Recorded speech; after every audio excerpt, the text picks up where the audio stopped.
etcétera, etcétera.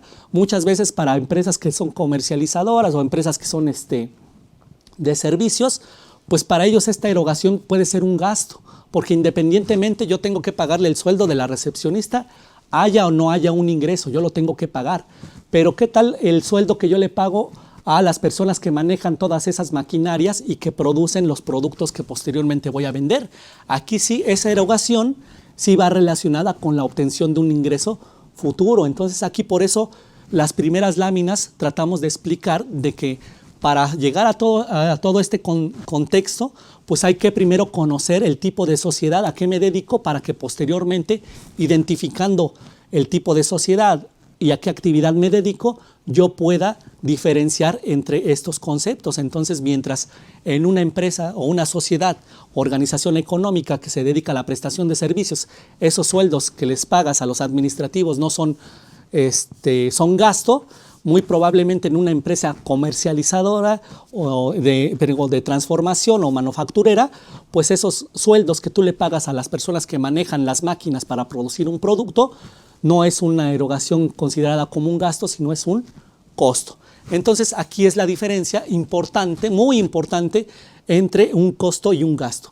El gasto es una erogación que pierde la cualidad de generarte un ingreso, y el costo es una erogación que no pierde la cualidad de generarte un ingreso. Entonces, por ejemplo, la clasificación es muy importante en materia contable, y si la quieren trasladar para efectos fiscales, pues es precisamente también uno de los efectos que tiene el adecuado registro de las transacciones. No es lo mismo considerar esta erogación de los sueldos como un gasto o como un costo. ¿Por qué? Porque para efectos fiscales, si la consideras como un gasto, tiene ciertos requisitos, se deduce en un momento específico, y si la consideras esa erogación de pago de sueldos como un costo o que está inmersa dentro del costo que tú estás determinando, también tiene ciertos requisitos y también tiene sus propios periodos de deducción.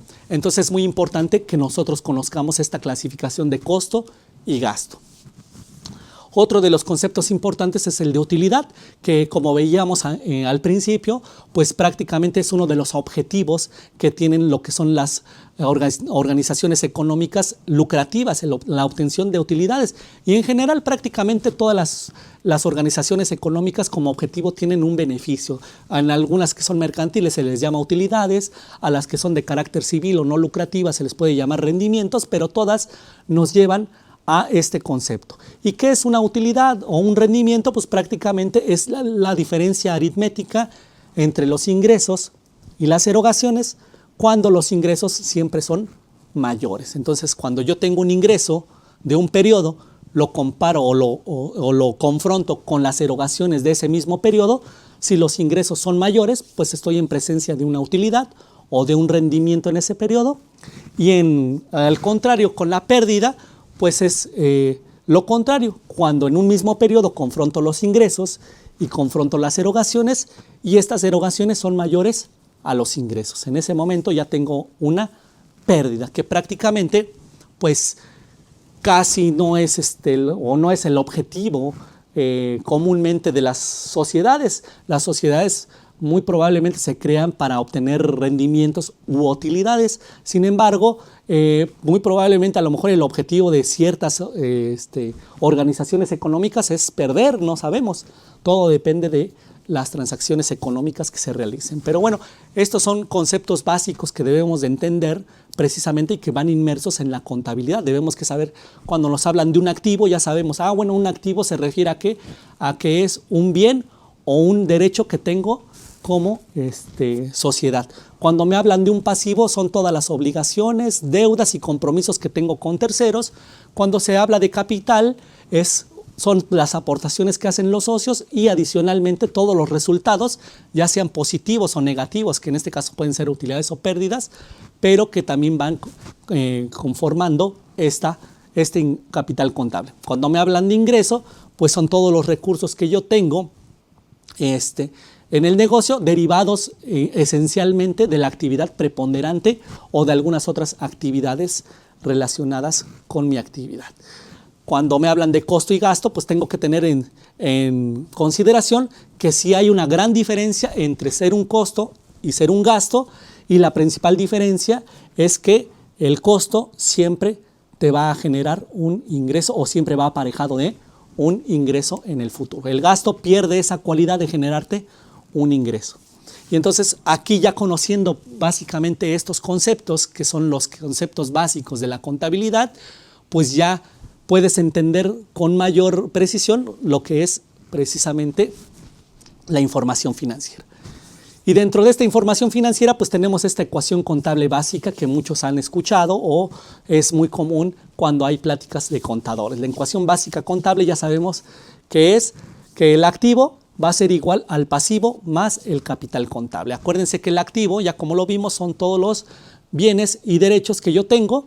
El pasivo son todos los compromisos, obligaciones y deudas. Y el capital contable son todas las aportaciones y los resultados que se van obteniendo en los periodos. Entonces, esta ecuación contable básica es que mi activo siempre va a ser igual a mi pasivo menos o más, perdón, mi capital contable. Entonces, esa es la ecuación básica que se requiere para la contabilidad.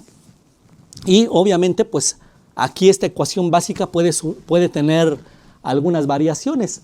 En este caso, una de las variaciones que puede tener esta ecuación básica, pues es la siguiente. ¿Cuántas veces no hemos escuchado también en términos contables que se refieren? Es que el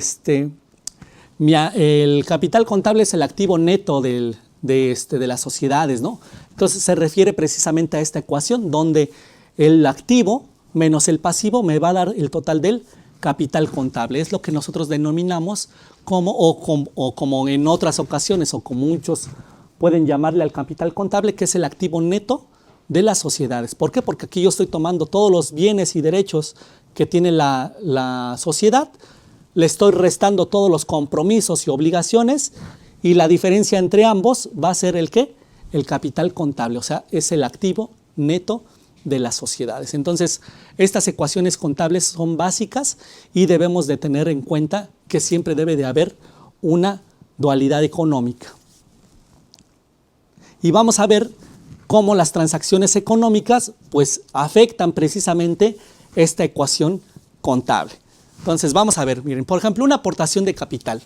Aquí tenemos que la empresa EMC Internacional S.A. se dedica a la venta de bases de datos, decide abrir una sucursal en México, por lo que los dueños realizan una aportación de recursos de 280,000 pesos que depositan en una cuenta de cheques del negocio. ¿Cuál va a ser el efecto en la ecuación contable? Van a aumentar mis activos, o sea, van a aumentar mis recursos y va a aumentar ¿qué? El capital, o sea, las aportaciones de los socios. Y aquí, para ejemplificar mejor esta situación, tenemos que el dinero aportado aumenta los activos y la aportación representa un aumento del capital. Como podemos ver, el activo se incrementó en el caso del efectivo por 280,000 pesos y en el caso del capital social, las aportaciones que hacen los socios también aumentaron en 280,000 pesos. Si se dan cuenta, aquí seguimos estas reglas de la ecuación contable, donde prácticamente debe de haber una igualdad entre el origen y la aplicación de esos recursos. Entonces aquí vemos que en el caso de una aportación de capital, lo que hace es aumentar mi activo y aumenta también mi capital y conservamos la misma igualdad en la ecuación. En el caso de otra transacción muy común que tenemos en las sociedades, que es el préstamo bancario, tenemos este caso. Para iniciar operaciones, la empresa se ve en la necesidad de obtener más recursos y decide pedir un préstamo a una institución bancaria.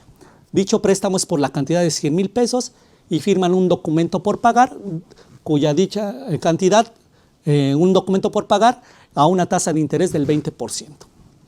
¿Cuál es el efecto en la ecuación contable? Va a aumentar mi activo y van a aumentar mis pasivos. En este caso, van a aumentar mis recursos, que van a ser los recursos que yo tengo en el banco, pero voy a adquirir una obligación de pago que va a ser un pasivo.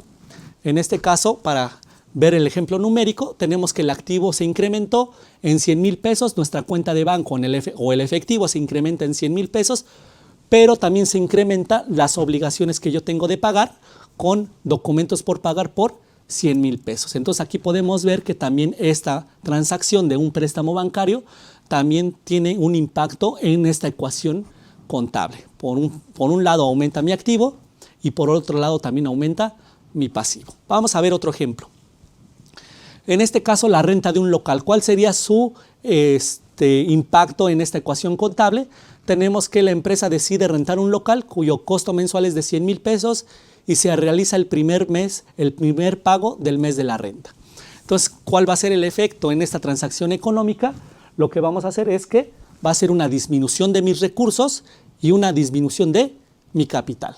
¿Cuál va a ser? La renta se considera como un gasto de negocio. Al aumentar los gastos, el capital de la compañía disminuye.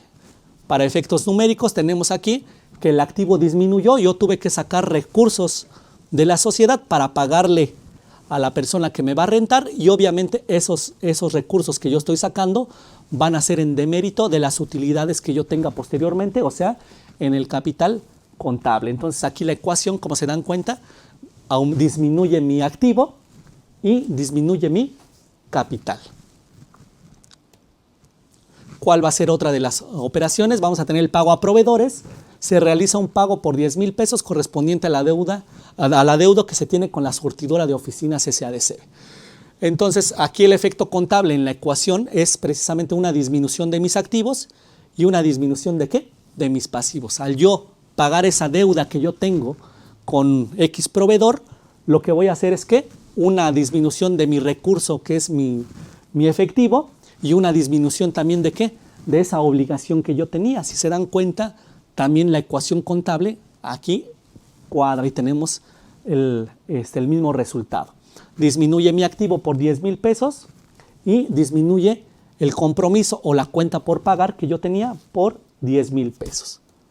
Entonces aquí son ejemplos de cómo todas las transacciones económicas que se realizan en las entidades pues tienen una afectación contable y que esta afectación contable debe de tener siempre precisamente esta regla de respetar esta ecuación donde siempre existe una igualdad. En el caso de ingresos por servicios, se realizan servicios por 80,000 pesos a la Universidad Estatal, los cuales serán cobrados posteriormente. Como ya habíamos dicho, y uno de los postulados básicos de la contabilidad, y creo que uno de los más importantes, todos son importantes, pero creo que es uno de los más importantes y como vamos a verlo posteriormente, es la piedra angular del registro contable, que es la devengación contable. Aquí, si bien es cierto que yo ya realicé un servicio y que me lo van a pagar posteriormente, yo ya tengo que registrar que ese derecho que tengo de cobro, a lo mejor este servicio que yo ya presté, pues me lo van a pagar dentro de 2 meses, 3, 4 meses, lo que sea, en un momento posterior. Sin embargo, yo para efectos contables, la transacción ya se realizó, ya modificó la estructura interna de lo que es la sociedad y yo lo tengo que darle efectos contables. Entonces lo que yo hago es registrar el derecho que yo tengo de cobro en una cuenta por cobrar y obviamente aumentar el capital en el caso de un ingreso. Entonces aquí la ecuación contable es un aumento de activos y un aumento de capital. Para verlo numéricamente, en el activo tenemos que aumentaron las cuentas por cobrar, o sea, esos derechos de cobro que yo tengo por 80,000 pesos y aumentó el capital por esos ingresos por 80,000 pesos. Entonces aquí, si yo voy con una institución financiera y también es de ejemplo para que vean cómo es de suma importancia este postulado básico de la devengación contable, si yo fuera a pedir un préstamo a una institución bancaria y tuviera esta operación y no respeto el postulado de devengación contable y no registro este derecho que yo ya tengo, voy con el banco, me pide la información financiera en los estados financieros y me dicen, ¿sabes qué? No te voy a prestar, no eres sujeto de crédito porque no tienes ni siquiera activos y no tienes ingresos. Entonces, pues muy probablemente la institución financiera pues no me otorgue el crédito, pero ¿qué tal si yo conozco cómo se deben de aplicar los postulados básicos? Y digo, ok, el postulado básico de devengación contable te menciona que yo debo de registrar las transacciones independientemente de la fecha en que se realice el cobro o pago. Entonces digo, ok, yo ahorita ya tengo un derecho de cobro de 80,000 pesos, que no sé, a lo mejor lo cobro dentro de 2, 3 meses, pero ya tengo un derecho de cobro, lo registro en mi contabilidad, voy con el banco, le enseño los estados financieros donde refleja este registro atendiendo al postulado básico de devengación contable y el banco va a interpretar donde dice, ok, pues sí puede ser sujeto de crédito. ¿Por qué? Porque tienes por lo menos un derecho de un cobro que te va a generar un ingreso en el futuro. Entonces ya vieron cómo es diferente y cómo tiene mucha importancia el registro de las operaciones. ¿Por qué? Porque el simple registro de una operación te puede dar dos visiones distintas para los usuarios de la información financiera. Y bueno, una vez que ya vimos que todas estas transacciones económicas, cualquiera que se dé, deben o afectan lo que es esta ecuación contable, y siempre debe de haber una dualidad o una equidad tanto en el origen de los recursos como en la fuente, pues ahora vamos a ver la clasificación del activo. Ya vimos que el activo se refiere a ¿qué? A los recursos y derechos que tiene la sociedad. Entonces, ¿cómo se va a clasificar el activo? Bueno, el activo se va a clasificar en estos grandes rubros. El activo circulante. ¿Por qué activo circulante? Porque de alguna manera son los activos que mayores movimientos se tienen en la sociedad. Y adicionalmente también la clasificación es por circulante porque se van moviendo y van haciendo o se van disponiendo de estos activos en un periodo menor al ciclo de operaciones de una sociedad. Recordemos que ya habíamos mencionado que el ciclo normal de operaciones de una sociedad es prácticamente un año de calendario. Entonces, este activo circulante se refiere a que yo todos estos activos los tengo disponibles en el periodo normal de operaciones. En este caso, por eso, y van clasificados conforme a la disponibilidad que yo tengo de estos recursos. Por ejemplo, existen fondos de caja donde dices, ok, para pagar ciertos gastos pequeños que necesita la sociedad, por ejemplo, vamos a comprar alguna papelería que no implique tanto gasto, o que hay que hacer la compra de algún foco, algunos gastos muy pequeños que no necesariamente necesitamos un cheque, una transferencia para hacerlos. Nosotros tenemos un fondo fijo donde dicen, ya se descompuso un foco, ¿sabes qué? Vete a la tienda a comprarte el foco y sacas del fondo de caja el dinero para pagar ese foco, o sea, lo tienes disponible inmediatamente. Por eso está clasificado en primer lugar. Después tenemos el recurso que está en las instituciones bancarias. Si bien es cierto, pues nosotros por cuestiones de seguridad y de control interno, pues el dinero no lo tenemos dentro de los cajones, como puede ser el fondo de caja chica, sino que ya lo tenemos en una institución financiera para el resguardo de esos recursos, pero también son recursos que están disponibles. Entonces, el activo, pues después tenemos del fondo fijo el banco.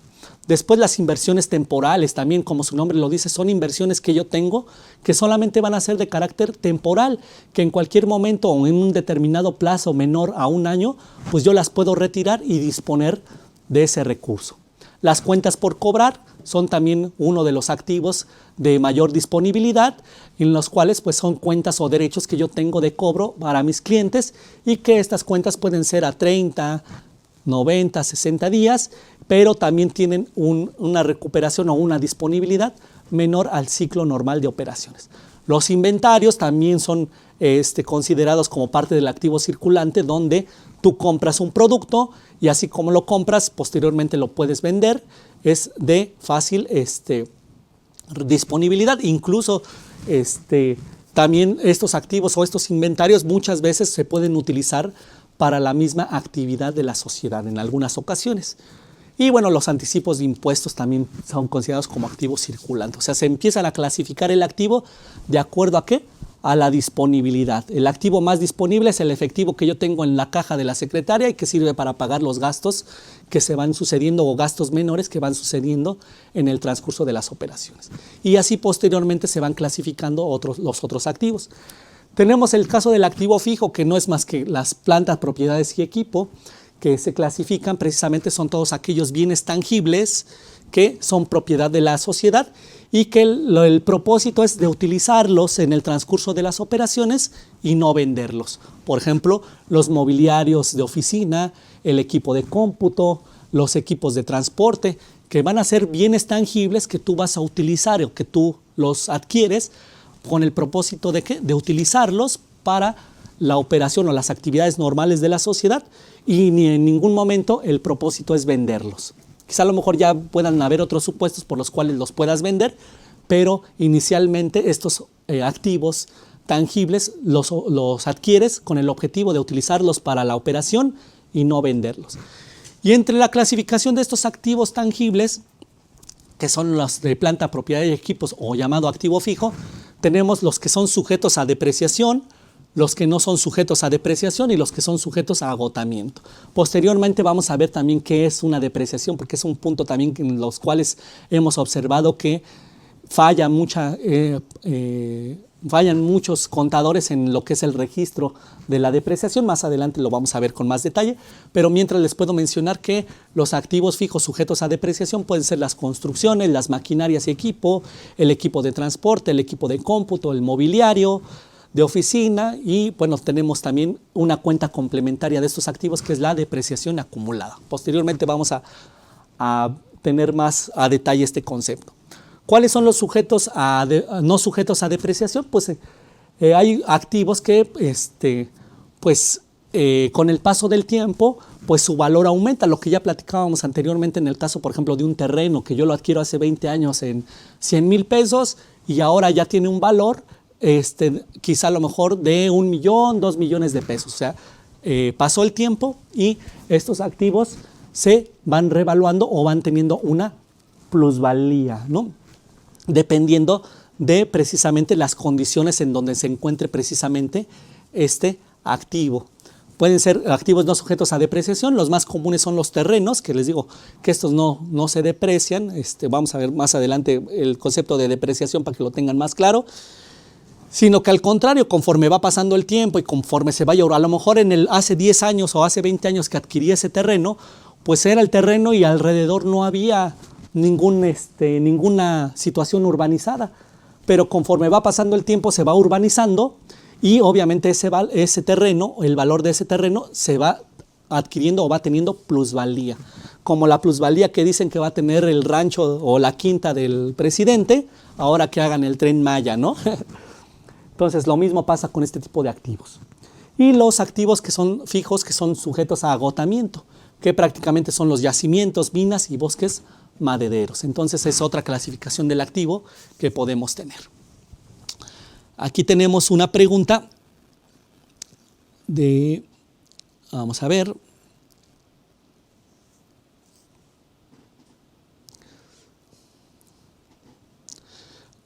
Ok. ¿Podría decir cómo queda el asiento contable de los no deducibles, por favor? Ok. Acuérdense que lo que aquí pretendemos en este curso es que la contabilidad sea contabilidad financiera y no contabilidad fiscal. Si una partida no es deducible, hablando en términos fiscales, pues no tienes que ponerlo dentro de tu contabilidad o registrarla en una partida que diga no deducibles.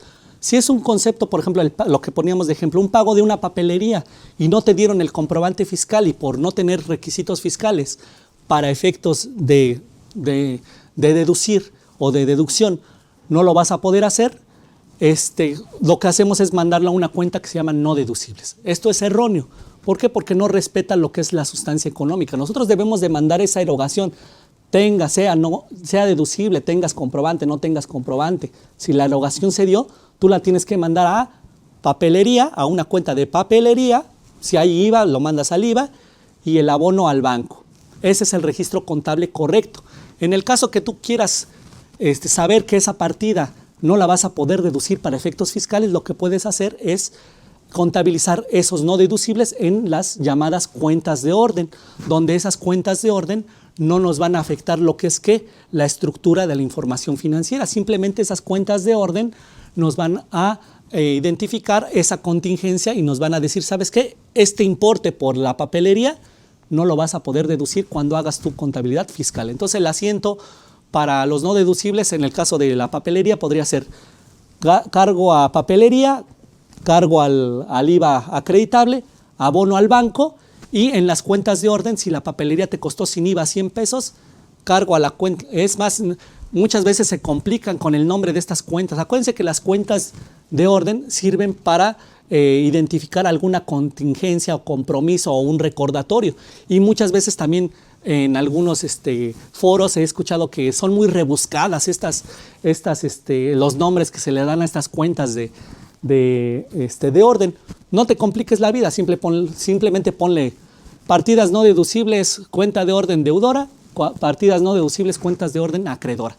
Cargas a los 100 pesos a la cuenta de orden deudora y abonas a los 100 pesos a la cuenta de orden acreedora. Y ya, respetas el principio de contabilidad financiera. El gasto efectivamente fue de papelería, está en papelería y para efectos fiscales lo tienes no dentro de la estructura que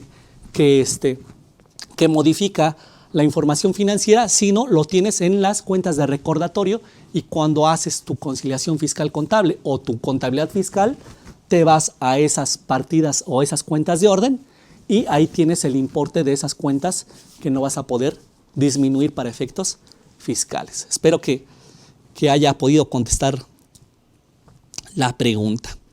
Dice Jonathan Zamora, dice, buenos días, una pregunta. ¿Qué beneficios fiscales tiene el constituirse como SAS?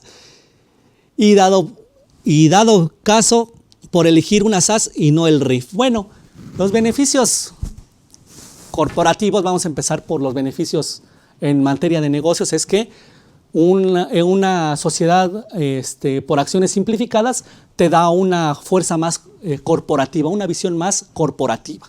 Ya habíamos platicado que estas sociedades son sociedades unipersonales que van y que reflejan mucho lo que vivimos actualmente, donde tú ves una sociedad anónima, una sociedad mercantil, pero prácticamente esa sociedad mercantil, el único socio es el que trabaja, el que genera todo, pero para efectos de darle una mayor visión corporativa se crea una sociedad mercantil con socios que solamente son de papel, pero realmente el que trabaja es el único, una sola persona.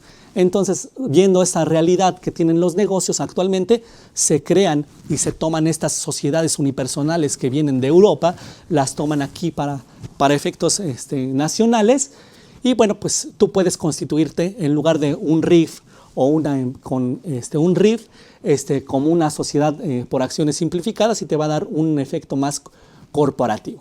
Los efectos fiscales, pues yo creo que si estamos hablando de un RIF comparado con una SAS, pues puede ser de que pues en el RIF pues tiene ciertos beneficios de disminución de tasas de impuestos, disminuciones en el ISR, en el IVA, en el IEPS, dependiendo de las actividades que haces. Y en el caso de las SAS, pues el beneficio pues te van a tratar como una sociedad mercantil tradicional y ese sería el beneficio. Yo, para efectos corporativos, yo te sugiero que si vas a hacer esa situación, pues si crees mejor una sociedad corporativa o una sociedad mercantil denominada sociedad por acciones simplificadas y a lo mejor el RIF lo dejes aparte. Pero realmente para efectos fiscales, pues yo creo que el RIF te puede beneficiar más, ¿no? Para efectos corporativos yo te sugiero que sea la sociedad por acciones simplificadas. Ok.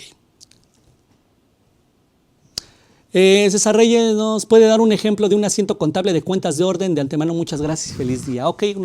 Acuérdense que como lo mencionábamos, las cuentas de orden, usuario 19245, así se pone, pues las cuentas de orden nos van a servir como recordatorio de alguna contingencia o algún compromiso. Les digo, si nosotros tenemos en este caso, por ejemplo, las cuentas de los no deducibles, pues aquí yo lo que hago es precisamente registro estas cuentas, tengan o no comprobante estas erogaciones, yo registro la erogación como realmente se debe de registrar, en el rubro que se debe registrar, y en cuentas de orden solamente pongo los importes que no voy a poder deducir, y eso simplemente nos va a dar una situación de recordatorio para cuando yo haga mi contabilidad fiscal, que viene de la contabilidad. Fíjense, todo viene de la contabilidad financiera y ya cuando me siento a hacer los impuestos, yo tomo esas cuentas que están en las cuentas de orden y esos importes y todos esos importes registrados, yo los voy a disminuir de las erogaciones que voy a tomar para efectos fiscales y en ninguna forma afecté la información financiera que tengo registrada. Entonces es así como se debe de manejar estas cuentas de orden. Ok. Y pasando a otra clasificación de los activos, una muy importante y que casi nadie hace caso, es anteriormente el éxito de los negocios en teorías muy antiguas de qué eran los negocios y cuál era el objetivo de los negocios y cuál podría ser el parámetro para decir si los negocios son exitosos.